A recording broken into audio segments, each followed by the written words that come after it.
friends, I'm making this video about panic, the process within the mind that sets it off into a panic mode.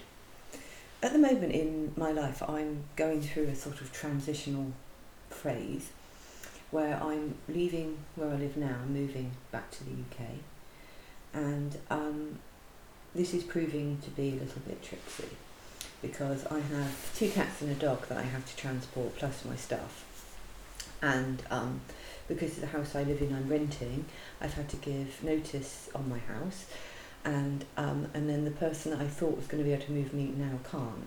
So there's this kind of limbo thing going on where I don't really at this moment know what's going on. And so what I've noticed is that there is part of my mind,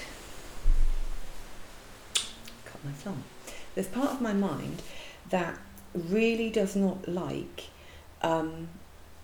not knowing what's going on, to the point where over the last sort of week or so it's been sort of building up, and it hit a crescendo yesterday because I thought I'd sorted something and then it wasn't. And so I sat with this part of my mind, and I could feel it, the anxiety of it and the panic and the what are we going to do. And so dropping into that part and then looking at it and seeing it for what it really is, and seeing how it is like an entity of its own. They all are. All of these inner parts that we have, they are their own people, but they all live within us. Like every part within each of us thinks that it's the one, it's the I, and that everything else is just an intrusion or something getting in its way. And this part of my mind, I could see her, and she's pacing. She paces around, and she can't sit still. She looks like a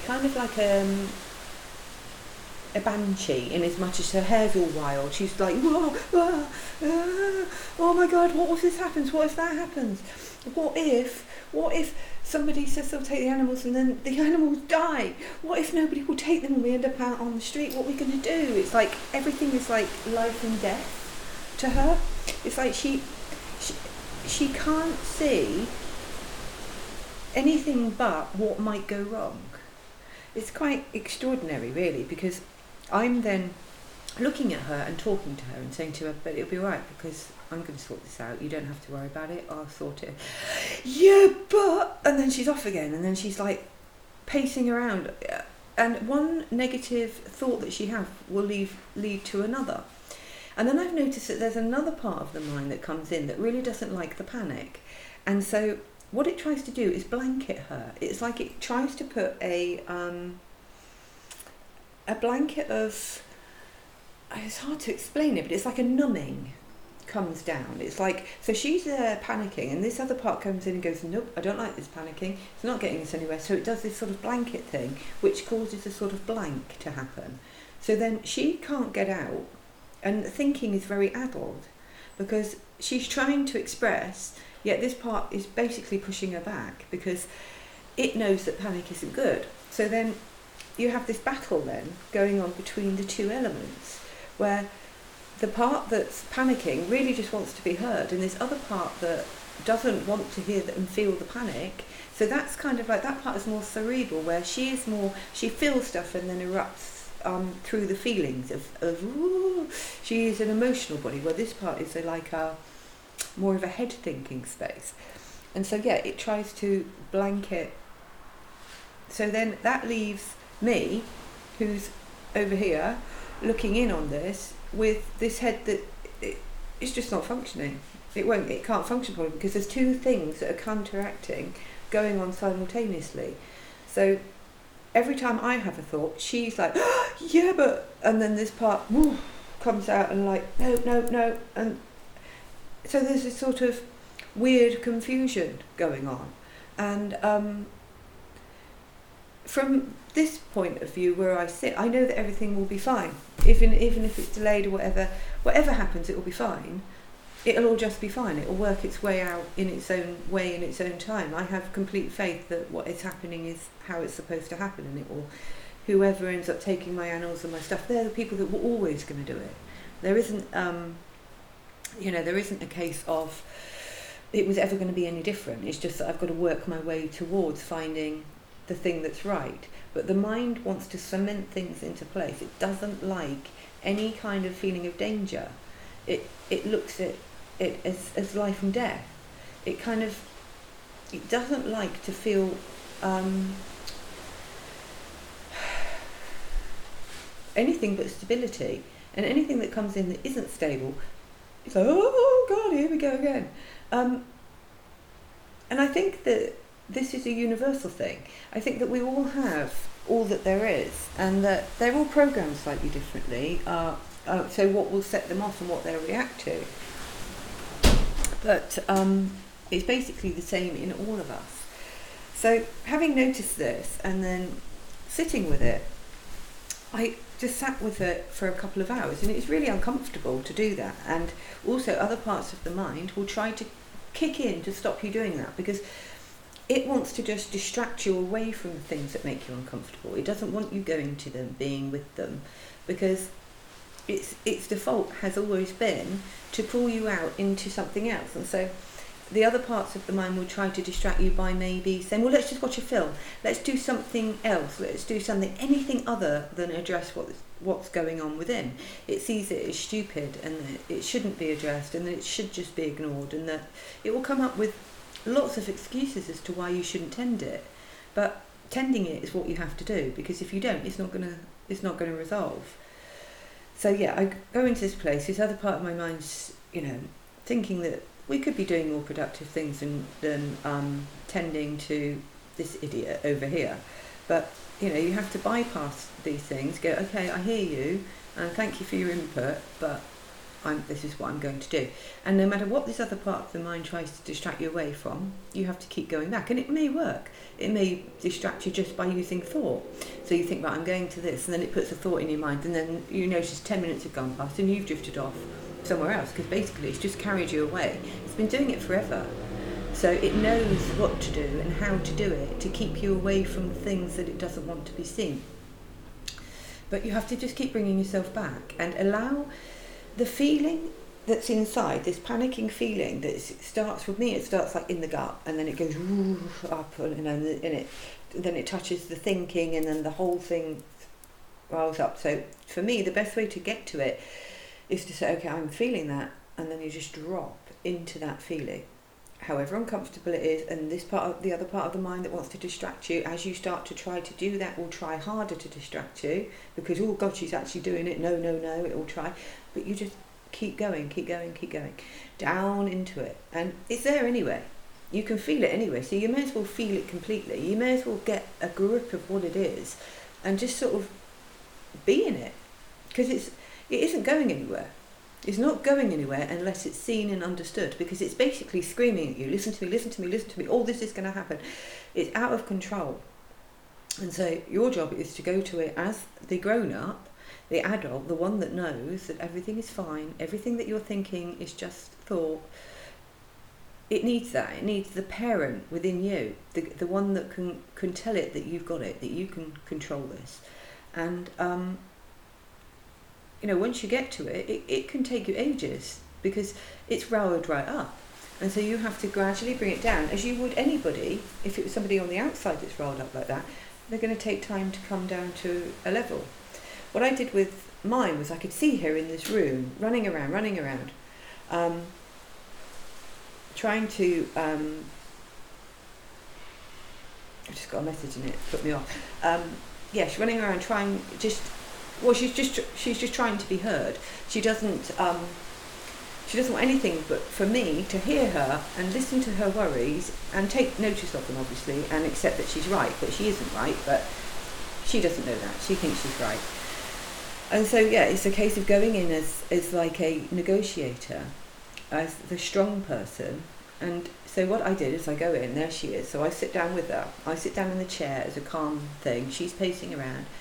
And everything she says, I just tell her, I've got it. It's okay. You can come out. You can just come out and you can just stop all of this.